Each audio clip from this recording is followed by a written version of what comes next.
Ibu pekerjaannya apa? Ibu hanya seorang pemulung. Jadi kalau untuk profesi ibu itu, jadi beliau itu dari jam 1 pagi sampai jam 7 pagi itu beliau harus mencari sampah yang bisa dikelola ibu. Seperti itu. Kemudian di jam selanjutnya ibu istirahat dan kemudian ibu balik ke rumah. Jadi gini teman-teman, karena kan kita kan dari keluarga yang sangat sederhana. Kita itu dulu pada saat bisa dengan bapak, kemudian kita untuk memutuskan untuk ngekos gitu, Mas Andi. Jadi ngekos dan ibu kan berprofesi cuma sebagai tukang rosok, dan ternyata rosok itu dikumpulkan di kos ibu dan itu ternyata mengganggu. Kemudian kita diusir. Kemudian kita ngekos lagi, pindah kos lagi dengan ukuran cuma 2x3 itu buat 4 orang teman-teman. Kita kan udah memutuskan untuk ngekos di ukuran 2x3 itu tadi. Kemudian ibu memutuskan untuk membangun gubuk rosok itu di pinggir rel. Kayak gitu, dan beberapa bulan ke depan itu kemudian gubuk ibu digusur karena kan itu juga ada pembangunan. Dengan adanya hal tersebut kemudian ibu memutuskan untuk ngekos dan itu hanya untuk dikelola sampah-sampahnya. Dan jadi kalau ibu tadi setiap hari tidurnya di kos tersebut yang hanya bisa mengelola sampah, dan itu kalau aku pikir tempatnya itu tidak layak untuk dipakai karena banyak sekali kecoa, tikus, bahkan serangga-serangga yang lainnya itu bisa berkeluyuran lah ibaratnya kayak gitu. Kerjanya itu dari jam 1 pagi sampai jam 7 pagi, kemudian balik ke rumah itu sekitar jam 11. Cuma ngasih makanan, itu pun kalau ngasih makanan ya Mas Andi, kadang tuh ibu tempat menitipkan kertas kecil tuh kayak, maaf ya hari ini ibu gak masak, kayak gitu. Jadi ibu ini, tunggu dulu. Saya jadi ingat ibu saya. Hampir sama kita nasibnya. Jadi ibumu itu bekerja pada malam hari sampai pagi hari. Ya, seperti itu. Sesulit apa masa-masa di mana kamu tumbuh dan berkembang sementara tanpa ibu, karena ibu harus mencari nafkah sebagai pemulung? Ya, jadi mungkin kalau teman-teman tahu juga, kan kita kan juga dari keluarga yang mungkin sederhana gitu kan. Kadang kita juga harus makan hasil mulungnya ibu itu. Jadi kayak mungkin ada makanan sisa terus dibawa ibu. Emang perjuangannya itu sangat menyedihkan mungkin karena selalu direndahkan juga sama masyarakat kayak gitu. Jadi ya terharu kalau mengingat masa-masa yang dulu. Tentu kami semua di sini bertanya-tanya ya, bagaimana mungkin anak seorang pemulung ya yang harus menghidupi anak-anaknya dengan situasi dan kondisi seperti tadi, lalu kamu kok bisa sekolah sampai setinggi ini? 2017 Alvin lulus SMA, kemudian Alvin untuk melanjut, habis itu Alvin kerja 1 tahun, habis itu di tahun 2018 Alvin dinotis sama guru SMA, Alvin kamu nggak kuliah ya gitu kan Mas Andi. Terus ya bu saya nggak kuliah.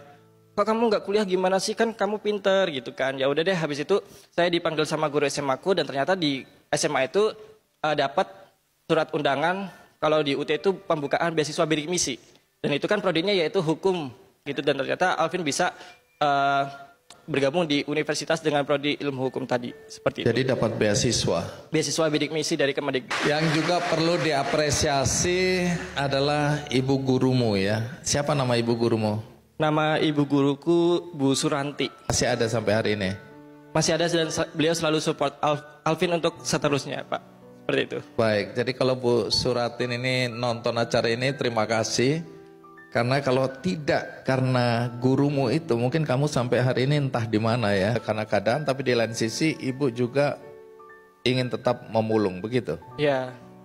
Baik, kalau gitu kita panggil langsung Bu Warsiti, ibu dari Alvin.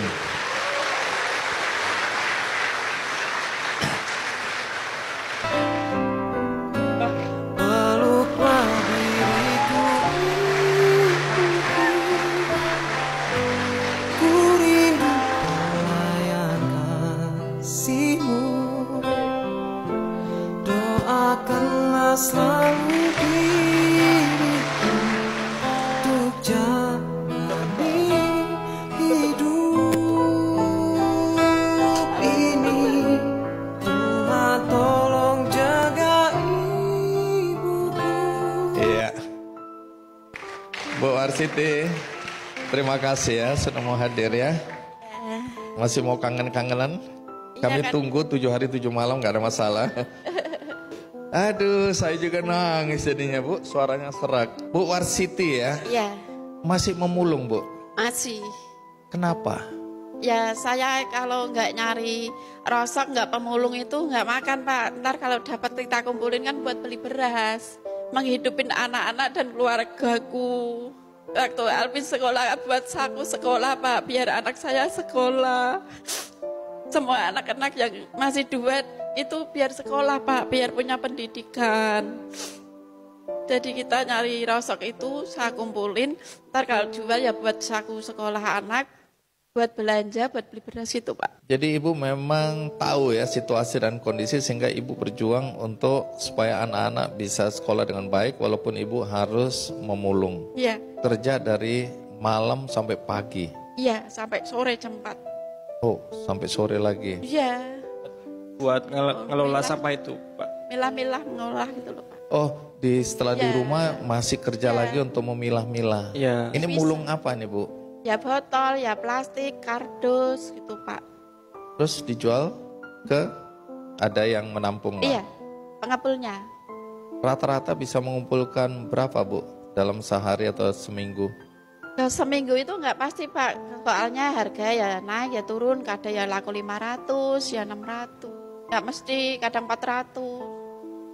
Tapi kalau buat kebutuhan ya kurang lah Pak. Alvin, sekarang dari perspektif Alvin ya, nggak malu punya ibu pemulung? Tidak, karena beliau adalah wanita cantik yang membangun kekuatan dari masalah, tumbuh kuat dengan doa, dan tersenyum selalu dalam tekanan. Seperti itu.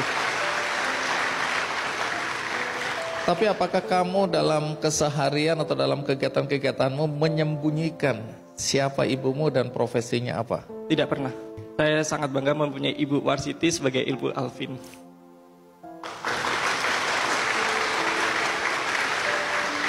Apa yang kamu kagumi dari ibumu? Karena beliau selalu memberikan yang terbaik untuk anak-anaknya, jadi rintihan dan keringat beliau itu adalah semangat hidupku. Seperti itu, Mas Andi. Baik. Jadi ibu, sekarang ibu bisa lihat Alvin ya, Iya, sudah mau S2. iya, Ibu tahu S2 itu apa, Bu? nggak tahu Pak. Pokoknya hebat gitu aja, Bu Iya, ya. saya Iya. nggak ngerti apa-apa Pak. Kalau nggak dikasih tahu dari anak saya nggak tahu. Oke. Bagaimana perasaan ibu melihat Alvin hari ini? Saya seneng Mbak, kagum. Pokoknya saya senang banget seneng kalau anak.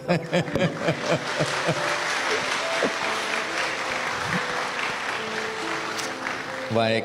Apa doa ibu untuk Alvin? Biar itu dia lancar belajarnya, biar sukses cita-citanya apa yang ditercapai. Aku senang, aku bangga punya Alvin, bisa membawa nama baik orang tua sama keluarganya Pak. Ibu umur berapa sekarang? 52. Kapan mau berhenti jadi pemulung? Ya kalau saya berhenti ntar anak-anak nggak makan Pak. Tapi ibu sendiri nggak malu jadi pemulung? Enggak.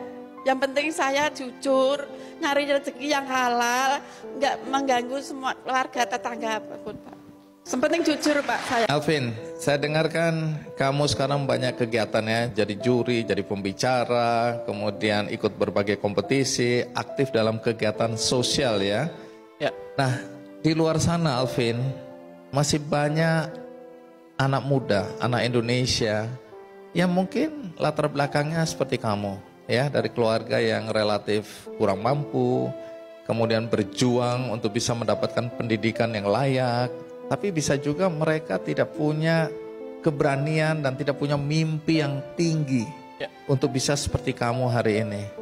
Adakah sesuatu yang bisa kamu sampaikan untuk memberikan dorongan semangat bagi anak-anak Indonesia dimanapun berada yang saat ini tidak berani bermimpi besar karena kondisi dan situasi ekonomi di keluarganya? dari Alvin, jangan pernah bunuh mimpimu hanya karena faktor ekonomi. Ingat, siapapun bisa jadi apapun. Jadilah versi terbaikmu setiap hari, karena badan boleh lelah, mata boleh basah, tapi hati tidak boleh menyerah. Kamu tidak perlu hebat terlebih dahulu untuk memulai, akan tetapi yang perlu kamu lakukan adalah memulai untuk menjadi hebat. Semakin tinggi mimpi yang kamu punya, semakin besar juga pencapaian yang akan kamu dapat. Dan tidak ada mimpi yang terlalu tinggi untuk dicapai, yang hanya ada niat terlalu rendah untuk melangkah. Seperti itu.